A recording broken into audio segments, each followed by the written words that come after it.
I used to be the undisputed king of blowing up trading accounts. Seriously. I'd have a fantastic week, feel like a genius, and then one impulsive trade, just one, would wipe out every penny of my gains. It was a miserable cycle of hope and despair that almost made me quit trading for good. The frustration, the regret, that feeling of being your own worst enemy. It was just overwhelming. So what changed? It wasn't some new, secret strategy or a magic indicator. It was a simple, 7-question checklist I started forcing myself to answer before every single trade. This wasn't about finding more winners, it was about stopping myself from taking the emotionally driven trades that were killing my account. I'm sharing that exact checklist with you, the 7 questions that built my discipline and finally led to consistency. Let's be brutally honest for a second. Most traders fail, not because their strategy sucks, but because their psychology is weak. We're fighting thousands of years of evolution that wired our brains for fear, greed, and instant gratification, all of which are a complete disaster in the markets. An impulsive trade isn't a strategy problem, it's a mindset problem. You can have the best system in the world, but if you can't control the person clicking the mouse, you are going to lose. That's where this checklist comes in. Think of it as a circuit breaker, a mandatory pause between an emotional impulse and a potentially stupid decision. It forces you to switch from that reactive, emotional part of your brain to the logical, analytical part. And here's the key: the goal isn't to find a reason to take the trade. The goal is to find a reason not to. You're looking for any excuse to protect your capital. This checklist is your bouncer. If you can't get a yes on all 7 questions, you don't get in the trade. Simple as that. So, grab something to write with, because this is the routine that literally saved my trading career. Question 1. Am I in the right headspace to trade? This is, without a doubt, the most important question on the list, and it's the one almost everyone ignores. Are you calm, focused, and objective right now? Or are you feeling stressed from work, anxious about bills, angry about your last loss, or maybe even way too happy about a recent win? Trading from a place of fear or greed or that desperate need to make it all back is what we call revenge trading. It's account suicide.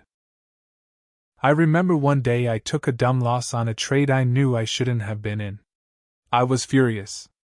Instead of walking away, I immediately jumped into another setup with a much bigger position size, telling myself I'd make the money back. I wasn't analyzing the market, I was trying to punch it in the face. Of course, the market punched back harder. I turned a small, manageable loss into a catastrophic one. A yes here means you feel neutral. You're not here to get an emotional fix, you're here to execute a business plan.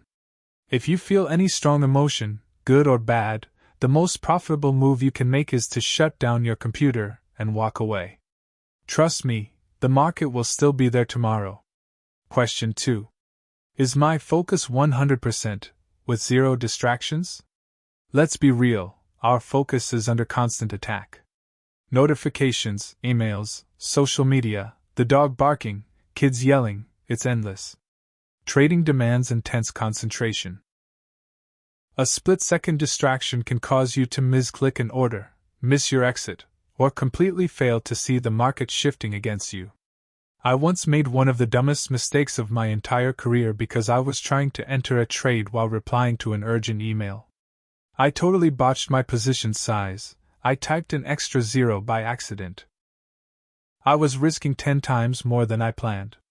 By the time I noticed, the trade had already moved against me, and the loss was just staggering. I wasn't trading, I was multitasking. And in this game, multitasking is just another word for gambling. A yes means your phone is on silent and out of arm's reach. The TV is off. You've told anyone in the house that you need to be left alone. Your mind is clear and dedicated only to the charts. It means you got enough sleep and you're ready to perform. If you can't guarantee that, you're not ready to trade. Question 3. Does this setup perfectly match my trading plan? Your trading plan is your constitution. It's the document that defines your edge, that specific set of conditions that gives you a statistical advantage. Any trade you take outside of those rules isn't trading, it's just gambling. This question is your ultimate defense against the most common trading sin, FOMO, the fear of missing out. You see a stock going parabolic and your heart starts racing. Your brain screams, I have to get in on this, but wait. Does it actually fit your rules?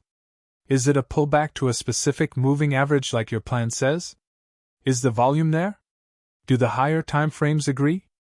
Or are you just chasing a giant green candle because you're scared of missing out? I used to be a chronic FOMO chaser.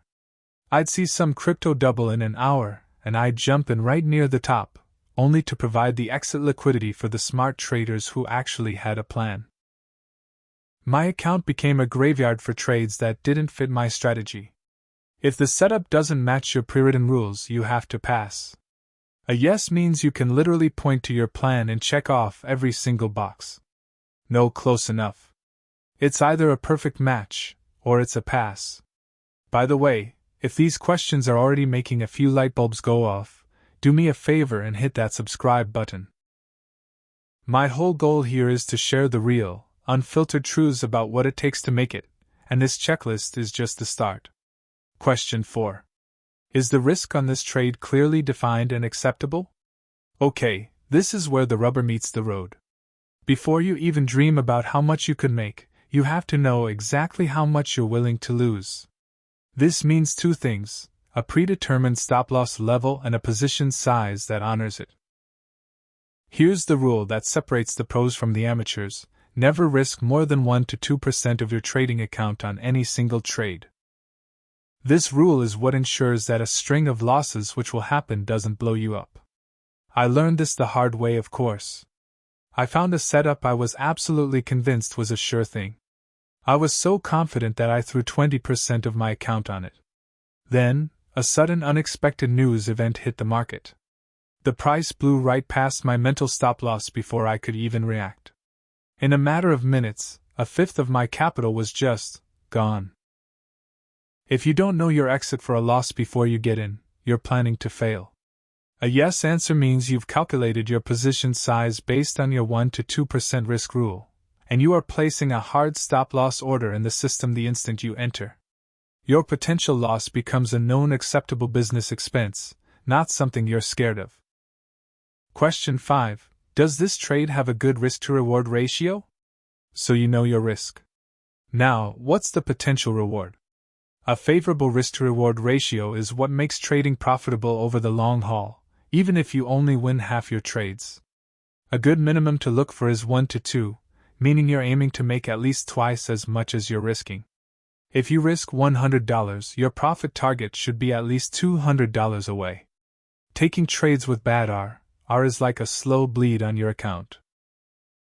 In my early days, I'd take trades where I was risking $50 just to make $25. Why? Because it felt good to be right, but the math was slowly killing me. One loss would wipe out 2 entire wins. I was constantly fighting an uphill battle I was guaranteed to lose. A yes answer means you've found a logical price target for your trade based on real chart structure, like a previous high or a major resistance level, and that target is at least twice as far from your entry as your stop-loss is. If the math doesn't add up, the trade is invalid. I don't care how good the setup looks. Question 6. Are my exit plans for both profit and loss already set? We've covered the stop-loss, but what about the winning scenario? What's your plan if the trade actually works? Hope is not an exit strategy. You need to know exactly where and how you're going to take profits before you ever click buy. Will you sell it all at one target? Will you scale out, selling pieces of your position at different levels to lock in gains? Without a profit-taking plan, greed always takes the wheel. I can't even count the number of times I had a winning trade hit my price target, but I didn't sell because I thought, ooh, this could be the one that goes to the moon. I'd just sit there, euphoric, watching my P&L screen go up only to feel my stomach drop as the price reversed and turned my beautiful winner into a break-even trade, or even worse, a loss. The market gives, and the market takes away, especially from the greedy. A yes here means you have a clear, written-down plan, I will sell half at target 1 and move my stop to break even. I'll sell the rest at target 2. This takes the emotion out of the equation and lets you execute like a machine.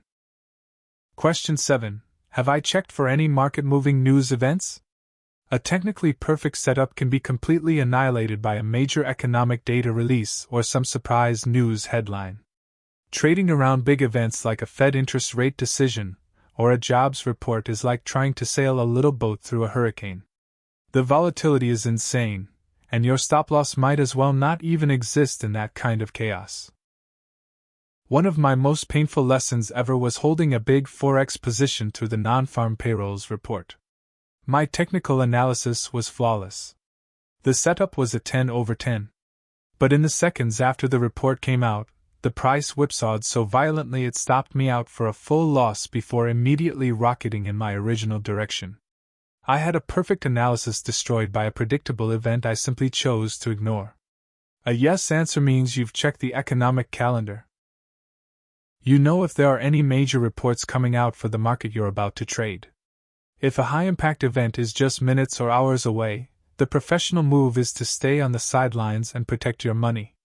Don't let your perfect trade become a victim of the news. So there you have it. 7 questions. Am I in the right headspace? Is my focus total? Does this match my plan? Is my risk defined? Is the reward worth the risk? Are my exits planned? Did I check the news? This checklist isn't a magic formula to win every trade. Nobody can do that. This is a formula for discipline. It's a tool to stop you from being your own worst enemy.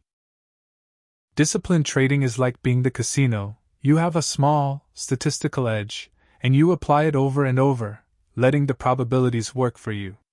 Impulsive trading is being the gambler at the slot machine, running on hope and adrenaline. Write these questions down. Put them on a sticky note on your monitor. Make it your phone's lock screen. Do not place another trade until you can give an honest yes to every single one. Master your discipline, and you will begin to master the markets.